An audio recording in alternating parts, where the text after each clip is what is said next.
Muito bom dia, Ricardo. Olá, bom dia. A declaração do Presidente da República fez o Governo mexer.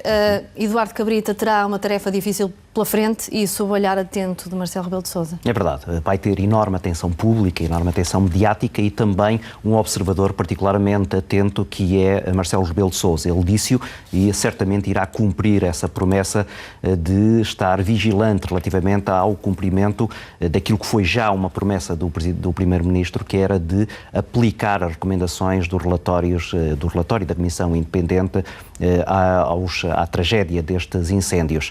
E por isso esta é uma tarefa que é duplamente difícil. Em primeiro lugar, percebe-se que aquele relatório aponta para muitas frentes de correção. Em segundo lugar, vai aqui haver uma pressão política para que haja consequência já rápida de algumas dessas medidas. E percebemos, olhando para aqueles relatórios, que algumas das medidas são medidas que vão demorar muito tempo a serem colocadas em prática e outras vão ser custosas. E por isso o PC, ontem, no debate no quinzenal, ter aproveitado para dizer se o Primeiro-Ministro, ou perguntar se o Primeiro-Ministro estava disponível a aumentar o déficit exatamente para acomodar aquilo que era o investimento adicional feito neste projeto, nomeadamente numa área que vai ser particularmente onerosa, que é a questão da reforma da floresta. E parece que o perfil de Eduardo Cabrita é o certo para este cargo? Na minha perspectiva, havia aqui duas opções que António Costa teria que colocar em cima da mesa. Uma era escolher um técnico que conhecesse bem aqueles relatórios, conhecesse bem tudo o que tem a ver com o combate aos incêndios e a prevenção desses incêndios. A segunda opção era ter alguém com peso político, de maneira a que qualquer intervenção que ele tivesse fosse imediatamente validada pelo Primeiro-Ministro. Isto é, os seus interlocutores, ao falarem com ele, sabiam que estavam praticamente a falar com o Primeiro-Ministro. Foi esta a segunda opção que António Costa acabou por tomar, chamou para esta tarefa alguém que até agora era o seu braço direito, era o Ministro Adjunto, alguém em quem ele tem confiança política total e alguém que tem esse peso político, que neste momento pode-lhe ser extremamente útil, exatamente para evitar, por exemplo, contradições ou algumas objeções às tarefas que vão ser executadas. Relativamente àquilo que aconteceu ontem no Parlamento, destaca-se o pedido de desculpas do Primeiro-Ministro. Parece-te um pedido tardio por parte de António Costa? É tardio e, de resto, por isso mesmo apanhou um puxão de orelhas por parte do Presidente da República, que era desnecessário. Houve ali uma falha de comunicação muito complicada para o Primeiro-Ministro nos primeiros dias a seguir a esta tragédia do fim de semana. Era escusada. António Costa tem habilidade e experiência suficiente para saber que, muitas vezes, a maneira como se comunica uma determinada decisão é tão importante como a própria decisão.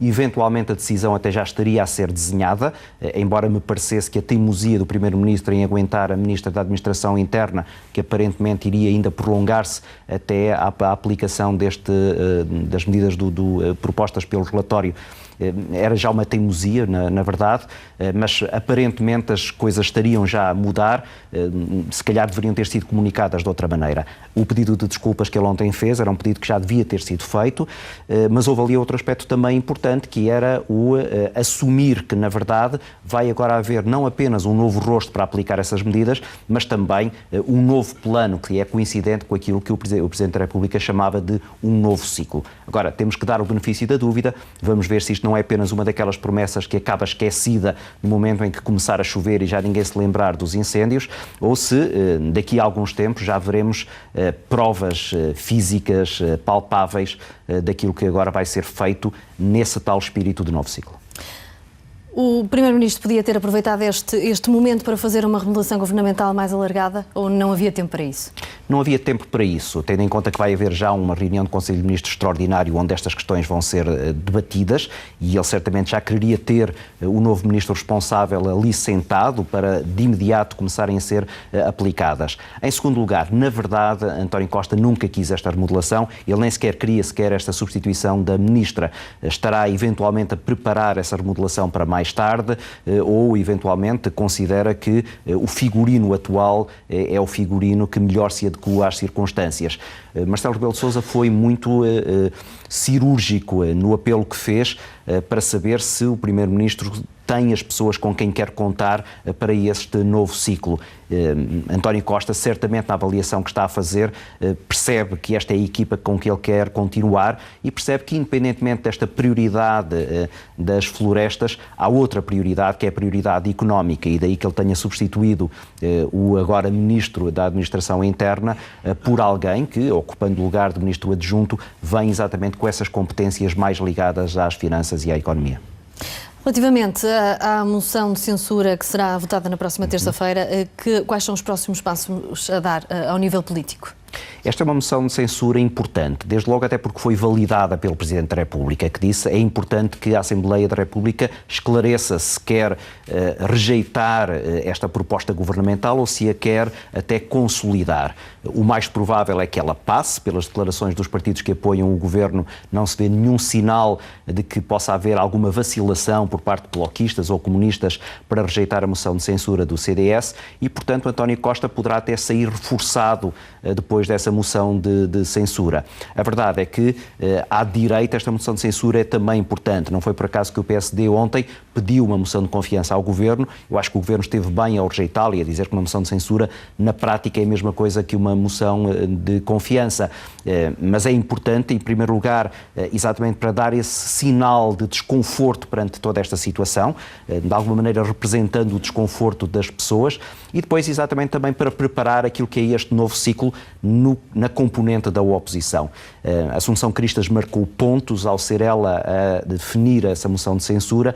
Percebe-se também que o PSD neste momento não o pudesse fazer. Está num período de transição de liderança, seria complicado a Pedro Passos Coelho assumir essa moção de censura, mas certamente que a vai apoiar e vai então aí também permitir ou dar espaço para que o próximo líder do PSD se posicione face àquelas que são as debilidades deste governo, que não estão na área económica, estão muito mais naquelas que são as áreas de funcionamento da máquina do Estado. Não seria tão penoso para o Governo se António Costa tivesse tomado estas decisões mais cedo? É verdade, havia aqui algumas coisas que eventualmente podiam ter sido alteradas, houvesse nestes 4 meses que intercalaram entre a tragédia de Pedrógão Grande e o incêndio deste fim de semana, não se viu nada de eficaz a acontecer entretanto e isso acabou por danificar de forma muito dura a imagem do Governo, que vinha de uma onda de sucessos ou de boa imagem por via dos índices económicos e até da boa discussão do Orçamento de Estado. Agora, é verdade também que isto é um episódio conjuntural e passando esta atenção mediática mais intensiva, certamente que as atenções se vão voltar a centrar nas questões fundamentais e essas questões fundamentais têm a ver sobretudo com a economia. Ricardo Jorge Pinto, obrigado. Obrigado.